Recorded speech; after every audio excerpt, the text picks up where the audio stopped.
इस खौफनाक कहानी की शुरुआत कश्मीर की खूबसूरत वादियों से नहीं, बल्कि सरहद पार पाकिस्तान के बहावलपुर से होती है। एक आम सा लड़का जिसका नाम था राणा ताहिर नदीम।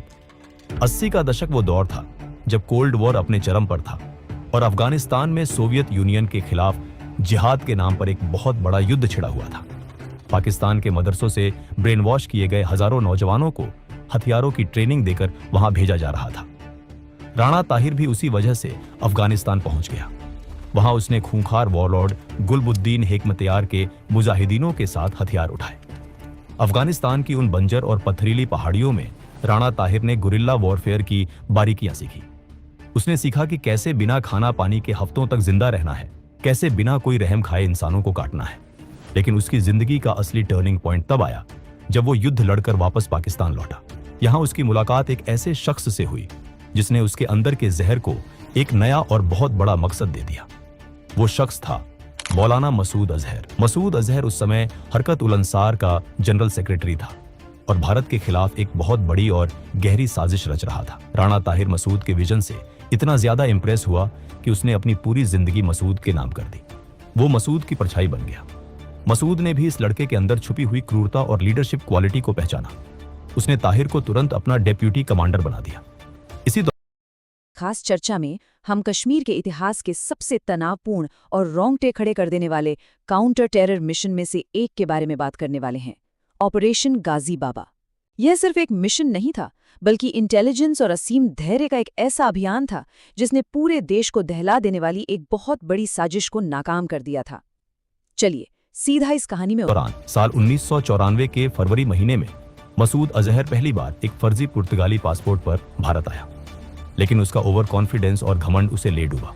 कश्मीर के अनंतनाग में इंडियन सिक्योरिटी फोर्सेस ने एक रूटीन चेकिंग के दौरान उसे धर दबोचा और सीधे सलाखों के पीछे डाल दिया।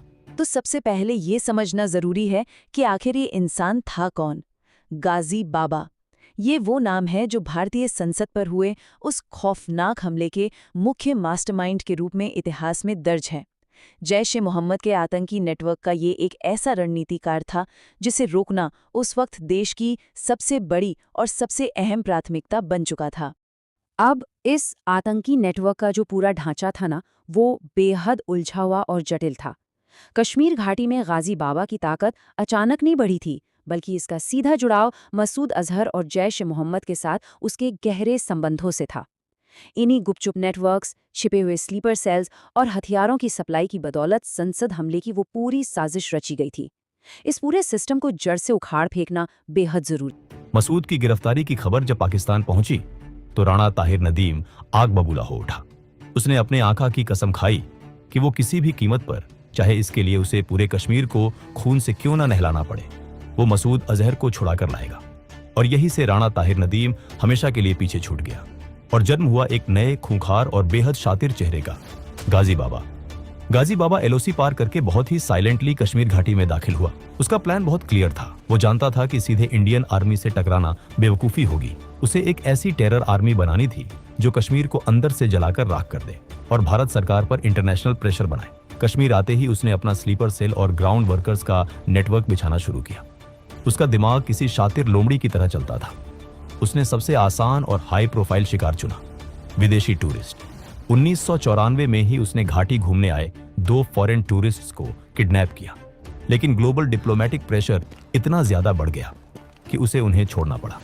गाजी बाबा रुकने वाला नहीं था। जुलाई 1995 में उसने अपने आतंकी संगठन हरकत उल अंसार का नाम बदलकर अल फरान रखा। इस नए नाम के तहत उसने कश्मीर के पहलगाम से 6 विदेशी टूरिस्ट्स को किडनैप कर लिया। पूरी दुनिया की मीडिया में न्यूयॉर्क से लेकर लंदन तक कश्मीर और अल फरान का नाम गूंजने लगा। अमेरिका और यूरोप की सरकारें भारत पर दबाव डालने लगी, लेकिन भारत सरकार ने आतंकवादियों के सामने झुकने से साफ मना कर दिया। गाजी बाबा फ्रस्ट्रेट हो रहा था। इसके बाद उसने कोट भलवाल जेल के नीचे से सुरंग खोदकर मसूद को निकालने का एक बेहद दुस्साहसिक प्लान भी बनाया, लेकिन इंडियन इंटेलिजेंस की सतर्कता से वो भी फेल हो गया। करीब 3 बार मसूद को छुड़ाने के उसके प्लान बुरी तरह फ्लॉप हुए, लेकिन गाजी बाबा ने हार नहीं मानी। उसने एक ऐसा खौफनाक मास्टर स्ट्रोक चला जिसने पूरे देश को, पूरी सत्ता को घुटनों पर ला दिया। साल 1999, इंडियन एयरलाइंस की फ्लाइट IC-814 का काठमांडू से कंधार के लिए हाईजैक। इस पूरी हाईजैकिंग का मास्टरमाइंड, जो पर्दे के पीछे से हर एक चाल तय कर रहा था, वो गाजी बाबा ही था। नतीजा क्या हुआ, ये पूरा देश जानता है। भारत सरकार को अपने बेगुनाह नागरिकों की जान बचाने के लिए खूंखार आतंकवादी मसूद अजहर को कंधार ले जाकर छोड़ना पड़ा। मसूद अजहर जब वापस पाकिस्तान की धरती पर पहुंचा तो उसने सबसे पहला काम गाजी बाबा को रिवॉर्ड देने का किया। उसने जैश-ए-मोहम्मद नाम का एक नया खूंखार संगठन बनाया और गाजी बाबा को जम्मू कश्मीर का कमांडर इन चीफ घोषित कर दिया। अब तुम्हें कश्मीर से बाहर जाने की जरूरत नहीं है, तुम वहीं रहोगे और वहीं से पूरे भारत को दहलाने की प्लानिंग करोगे। कमांडर इन चीफ बनते ही गाजी बाबा ने कश्मीर घाटी में मौत का एक नया तांडव शुरू किया। उसने घाटी में फिदायीन यानी सुसाइड अटैक्स का ट्रेंड सेट। और ये सब कुछ रातों रात नहीं हुआ। शुरुआती कुछ सालों में इस आतंकी नेटवर्क ने धीरे धीरे अपनी जड़ें काफी गहरी कर ली थीं। फिर आया साल 2001, जब संसद पर वो भीषण हमला हुआ जिसने सबको हिला दिया। इसके बाद सुरक्षा बलों ने लगातार कई सालों तक जमीन पर खुफिया जानकारियां जुटाईं और उसी दिन रात की मेहनत का नतीजा था 2003 का वो कुख्यात नूरबाग इनकाउंटर किया। साल 2000 में 20 अप्रैल को श्रीनगर के बादामी बाग कैंटोनमेंट पर हुआ हमला इसका पहला बड़ा सबूत था। 19 साल के एक लोकल लड़के आफाक अहमद शाह को गाजी बाबा ने ब्रेन वॉश किया और विस्फोटकों से भरी गाड़ी के साथ इंडियन आर्मी के 15 कॉर्प्स हेडक्वार्टर्स के गेट पर टकराने भेज दिया। इसके बाद 1 अक्टूबर 2001 को जम्मू कश्मीर लेजिस्लेटिव असेंबली पर फिदायीन हमला हुआ जिसमें 38 लोग मारे गए। गाजी बाबा ने करीब 300 कट्टर जिहादियों की अपनी एक प्राइवेट आर्मी बना ली थी। भारत की टॉप इंटेलिजेंस एजेंसियां, रॉ, आईबी और सेना की खुफिया विंग्स सब गाजी बाबा की तलाश में दिन रात एक कर रही थी। लेकिन गाजी बाबा रडार पर कभी आता ही नहीं था। उसका ऑपरेशनल सिक्योरिटी सिस्टम इतना अभेद्य था कि बड़े बड़े इंटेलिजेंस ऑफिसर्स हैरान थे। गाजी बाबा दिन रात कश्मीर के लोगों की आजादी का ढोंग रचता था, लेकिन उसे खुद कश्मीरियों पर रत्ती भर भी भरोसा नहीं था। उसे हमेशा डर रहता था कि कोई कश्मीरी पैसों के लिए मुखबिरी कर देगा। इसलिए उसके जो 4 पर्सनल आर्मर्ड बॉडीगार्ड्स थे उनमें से एक भी कश्मीरी नहीं था। वो सिर्फ पाकिस्तानी और अफगानी आतंकियों पर ही भरोसा करता था। असैसिनेशन, बॉम्बिंग्स या बड़े हमलों के ऑर्डर्स वो सिर्फ 1-on-1 मीटिंग में देता था। यानी अगर उसका कोई छोटा मोहरा पकड़ा भी जाए तो उसके पास एजेंसियों को बताने के लिए कोई सॉलिड जानकारी होती ही नहीं थी।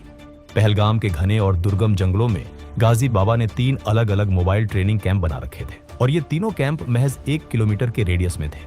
यहीं वो नए लड़कों का ब्रेन वॉश करता था, उनकी लॉयल्टी टेस्ट करता था और उन्हें हथियारों की ट्रेनिंग देता था। उसके फाइनेंस का तरीका भी बेहद पेचीदा था। हथियारों और एक्सप्लोसिव्स के लिए पैसा सीधे पाकिस्तान से नहीं आता था, बल्कि दुबई के हवाला नेटवर्क्स के जरिए कई लेयर्स में छुपकर कश्मीर पहुंचता था। गाजी बाबा अब कोई आम आतंकवादी नहीं था। वो हमारी इंटेलिजेंस एजेंसीज और बीएसएफ के लिए सबसे बड़ा सिरदर्द था। कभी बांदीपुर तो कभी गांदरबल। वो अपने हाइडआउट्स इतनी तेजी से बदलता था कि जब तक हमारी फोर्सेस वहां रेड मारने पहुंचती, वहां सिर्फ उसकी जलाई हुई सिगरेट के टुकड़े और चाय के खाली कप मिलते थे।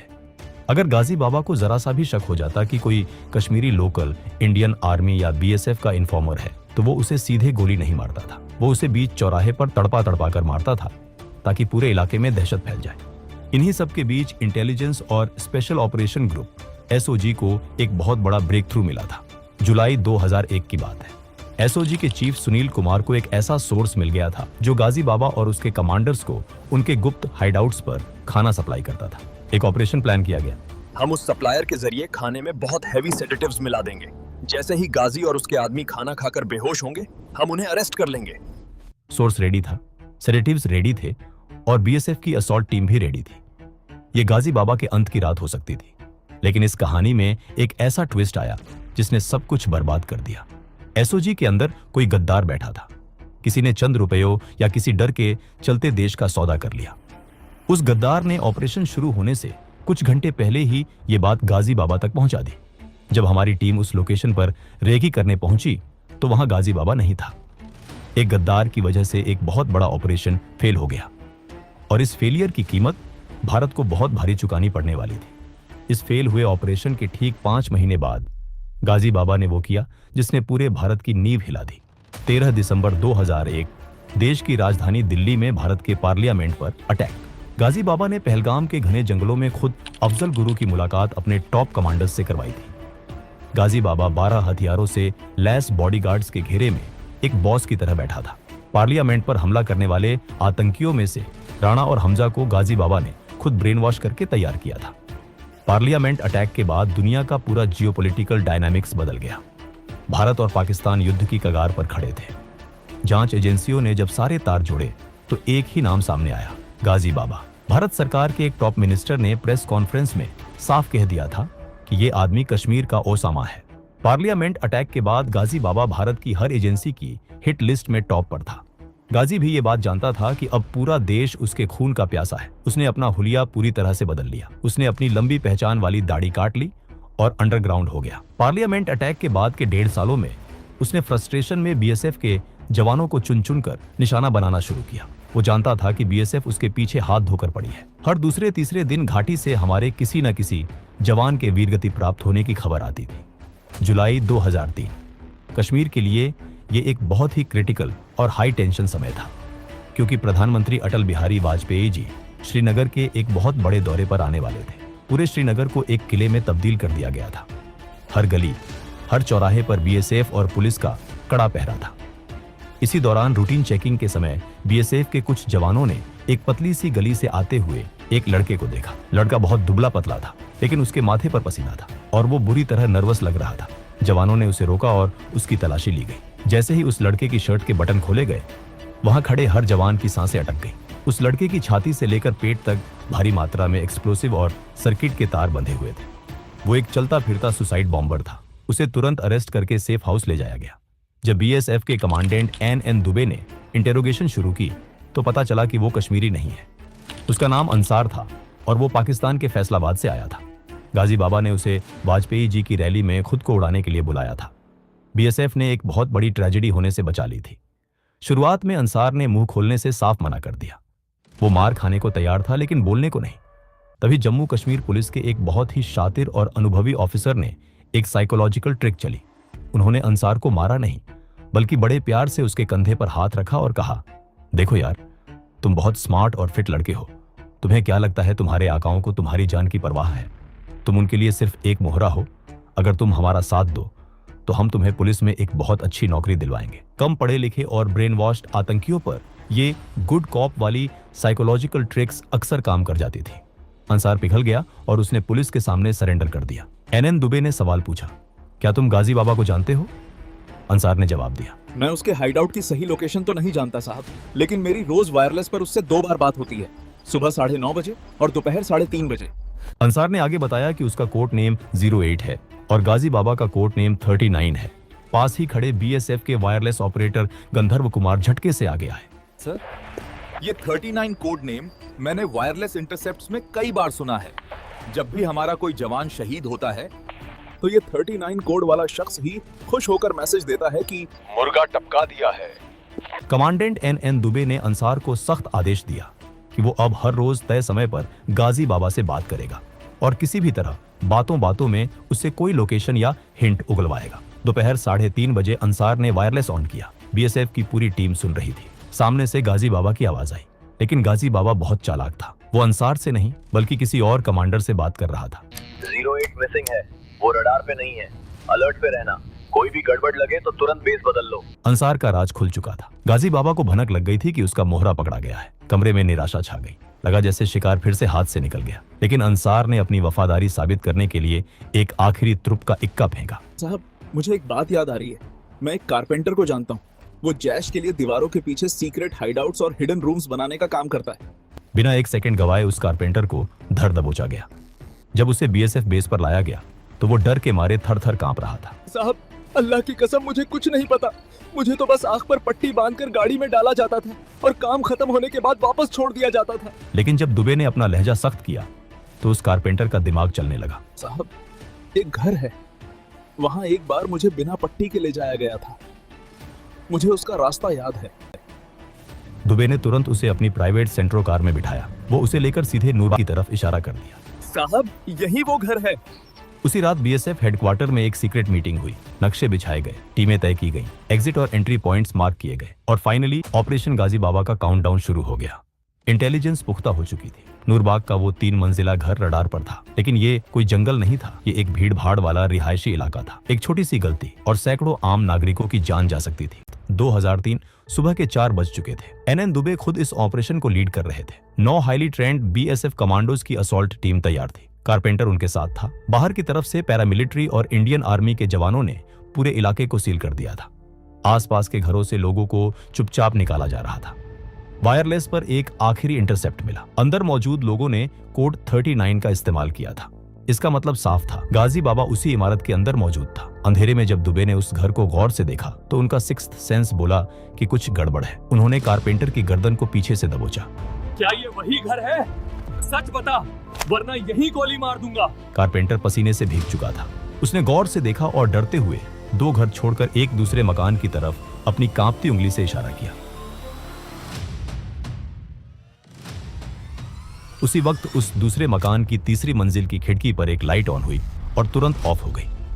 टीम ने बिना कोई आवाज किए मकान का दरवाजा तोड़ा और अंदर दाखिल हुई। फॉर्मेशन बनाते हुए वो सीढ़ियों से ऊपर चढ़ने लगे। टीम ने कमरा दर कमरा बहुत संभलकर तलाशी लेना शुरू किया।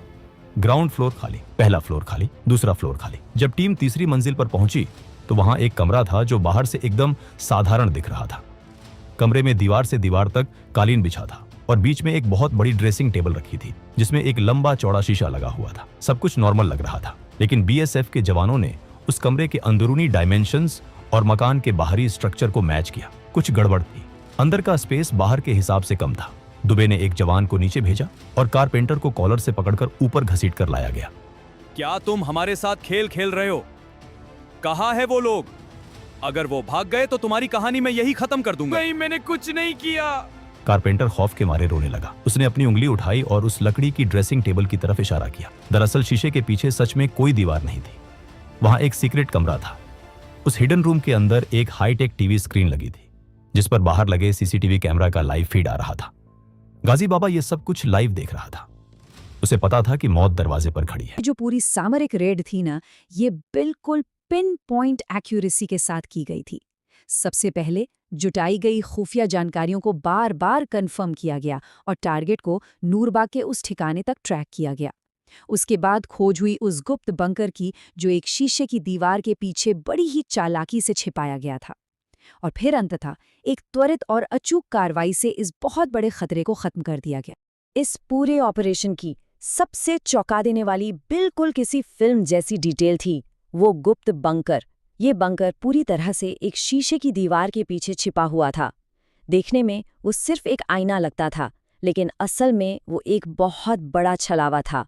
हालांकि बीएसएफ ने इस पूरे भ्रमजाल को पल भर में भेद दिया और ये साबित कर दिया कि उनका इंटेलिजेंस नेटवर्क किसी भी दीवार के आर पार देख सकता। कारपेंटर का इशारा मिलते ही बीएसएफ ऑफिसर बीनू चंद्रन ने तुरंत आगे बढ़कर अपने भारी कॉम्बैट बूट से उस शीशे पर जोरदार लात मारी। शीशा छन्न से टूट गया। जैसे ही शीशा टूटा, अंदर से AK-47 की गोलियों की अंधी बौछार बाहर आई। सबसे आगे खड़े बीएसएफ के जाबाज को सीधे सीने में गोली लगी। वो बिना कोई आवाज किए जमीन पर गिरे और वही वीरगति को प्राप्त हो गए। इसी क्रॉसफायर के बीच अंदर से एक हाई एक्सप्लोसिव हैंड ग्रेनेड बाहर फेंका गया। एक कान फाड़ देने वाला धमाका हुआ। एक ऑफिसर का पूरा हाथ उस धमाके के इम्पैक्ट से उड़ गया। दुबे भी बुरी तरह घायल हो गए। ग्रेनेड के छर्रे लगने से उनका दायां हाथ सुन्न पड़ चुका था। उसमें कोई हरकत नहीं बची थी और खून तेजी से बह रहा था। दुबे जमीन पर गिरे हुए थे, लेकिन उनका जज्बा और गुस्सा उनके दर्द से कहीं ज्यादा बड़ा था। उन्होंने तुरंत अपने बाएं हाथ से अपनी सर्विस वेपन उठाई और शीशे के उस पार ताबड़तोड़ 14 गोलियां फायर कर दी। इसके बाद टीम दुबे को लहूलुहान हालत में बाहर निकालने में कामयाब रही। सद हमले के मास्टरमाइंड गाजी बाबा को खोज निकाला। इतिहास के पन्नों में दर्ज ये सिर्फ एक वाक्य नहीं है, बल्कि ये एक अभूतपूर्व प्रयास की कहानी कहता है।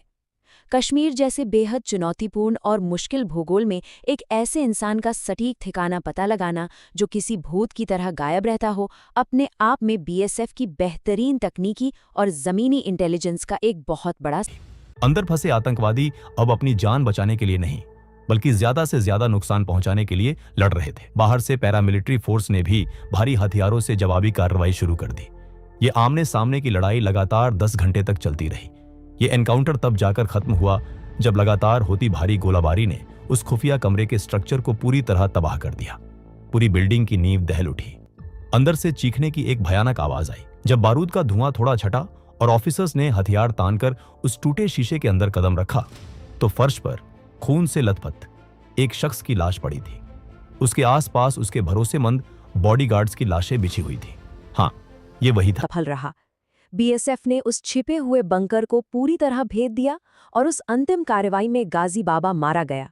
संसद हमले का वो खूंखार मास्टरमाइंड हमेशा के लिए बेअसर हो चुका था और इसके साथ ही तत्कालीन प्रधानमंत्री को निशाना बनाने की जो वो भयानक साजिश रची गई थी, वो हमेशा के लिए नाकाम कर दी गई। ये भारत के लिए एक बहुत ही बड़ी और रणनीतिक जीत थी। इस पूरी चर्चा को समेटते हुए एक बहुत ही गहरा और विचार करने वाला सवाल सामने आता है। ऑपरेशन गाजी बाबा की इस असाधारण सफलता ने उस पूरे इलाके में भविष्य के काउंटर टेरर ऑपरेशंस की दिशा को किस तरह से बदल कर रख दिया। इस एक मिशन ने इंटेलिजेंस के जो नए और सख्त मापदंड स्थापित किए, उनका आगे चलकर क्या भूराजनीतिक प्रभाव पड़ा। ये इतिहास का एक ऐसा पन्ना है जो यकीनन हमें और भी गहराई से सोचने पर। गाजी बाबा, कश्मीर का ओसामा, पार्लियामेंट अटैक का मास्टरमाइंड, आखिरकार अपने अंजाम तक पहुंच चुका था। इस 10 घंटे लंबे ऑपरेशन में गाजी बाबा और उसका एक और साथी मारा गया। बीएसएफ ने अपने एक बहादुर बेटे बलबीर सिंह को खो दिया और 8 अन्य जवान गंभीर रूप से घायल हुए। गाजी बाबा के खत्म होने से कश्मीर में जैश की कमर टूट गई थी। हमारी सिक्योरिटी फोर्सेस ने देश के सबसे बड़े दुश्मन को उसके ही बनाए हुए सीक्रेट बिल में घुसकर खत्म किया। इस अदम्य वीरता, सूझबूझ और देश प्रेम के लिए कमांडेंट NN दुबे को भारत सरकार द्वारा कीर्ति चक्र से सम्मानित किया गया। और इस तरह नूरबाग की उस संकरी गली में हुआ बीएसएफ का ये एक्शन कश्मीर के इतिहास का सबसे महान और कामयाब ऑपरेशन बनकर